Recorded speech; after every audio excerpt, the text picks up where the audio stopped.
Ça, c'était il y a 9 mois en arrière. Aujourd'hui, on va faire le feedback.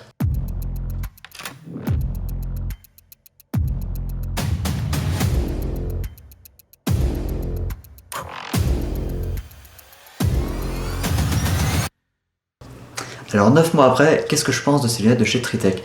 Bah écoutez, mon avis est plus ou moins le même, il n'a pas trop évolué, il est toujours aussi positif. Sur mes vidéos de gameplay, vous ne les avez pas forcément vus à l'image, tout simplement parce qu'en fait je les ai testés en off, je voulais pas forcément les afficher à l'image si au final je n'allais pas les utiliser. Il s'avère que j'en suis ravi, donc sur mes prochaines vidéos vous allez les voir, elles vont apparaître beaucoup plus régulièrement parce que de toute façon ça va devenir une obligation sur les prochaines parties que je vais faire. Parce que les lunettes grillagées, malgré tout l'affect que je peux porter pour ce type de protection, il y a de plus en plus de parties qui les interdisent. Donc bon, je dois me plier aux règles. Donc voilà la solution que j'ai trouvée. Pour parler des points négatifs, enfin des points négatifs entre guillemets, parce qu'en fait c'est pas forcément lié au système en lui-même. Le système de ventilation marche très très bien, il est toujours aussi efficace et peu bruyant. La batterie tient toujours la journée, une charge de batterie ça me fait la journée sans problème. Vous pouvez encore une fois aller chercher son batterie bank entre midi et 2 si vous voulez être sûr d'avoir de l'autonomie pour toute la journée. Les seuls points négatifs que j'ai relevé durant ces 9 mois d'utilisation, c'est la Dragon. Alors là, comme vous pouvez voir, la Dragon, c'est un système que j'ai adapté parce que de base, en fait, vous avez des clips sur les côtés, mais ça tient pas très bien.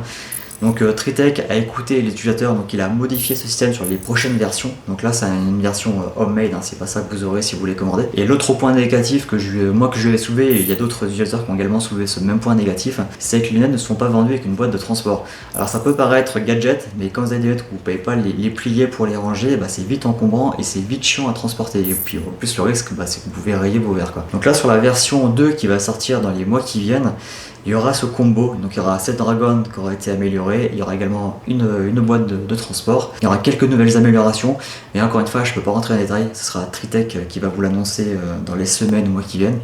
Mais ce que je peux vous certifier, c'est que ces lunettes déjà en version 1 sont très très bien. Donc afin de voir à quoi ça ressemble avec mon setup, je vais vous mettre quelques plans de caméra au retour que j'ai pu filmer sur mes dernières parties que vous n'avez pas forcément vu parce que bah, comme je vous l'ai dit, du coup je voulais pas diffuser des images avec ces lunettes si j'étais pas sûr de les utiliser sur le long terme. Et voici quelques images retour caméra. Donc comme vous pouvez le voir, ça se marie plutôt bien à mon setup. J'ai réussi à faire, je pense, quelque chose de plutôt stylé. Et malgré la cagoule, donc là pour le coup c'est une baklava de chez ND avec une grille en dessous. Malgré tout cet accoutrement à la GoPro et compagnie, bah, je peux vous certifier que je n'ai eu zéro buée. Et pourtant j'ai fait plusieurs tests, je les ai tout le temps utilisés en vitesse 1. Donc on sent encore une fois, vous sentez un léger flux d'air sur les yeux. Ce qui est encore une fois très agréable quand il fait chaud. Et ça suffit largement à éviter la création de buée. Alors si vous voulez acheter ces lunettes, bah, rendez-vous directement sur le site de chez Tritech, donc je vais vous l'afficher directement à l'écran. Il me semble qu'il est en rupture de stock actuellement sur ce produit, tout simplement parce qu'en fait il est en train de préparer la version 2. Donc petit à petit il va essayer, je pense, d'écouler tous les stocks Gen 1 pour se focaliser sur la 2. Et surtout c'est que c'est pas une usine chinoise, hein, c'est vraiment un artisan américain, donc c'est une toute petite équipe. Je pense qu'ils sont aussi victimes de leur succès parce qu'en fait moi j'ai reçu une paire, mais il y a d'autres youtubeurs beaucoup plus connus que moi, notamment Kicking Mustang, Airsoft Kaman et plein de youtubeurs américains qui les ont reçus. Donc je pense que ça fait son petit bout de chemin et il est un peu victime de son succès. Et c'est tant mieux parce que c'est un très très bon produit. Mais du coup bah, n'hésitez pas à mettre un petit message d'alerte sur son site si vraiment ça vous intéresse, comme ça vous serez averti dès qu'il y a du retour en stock.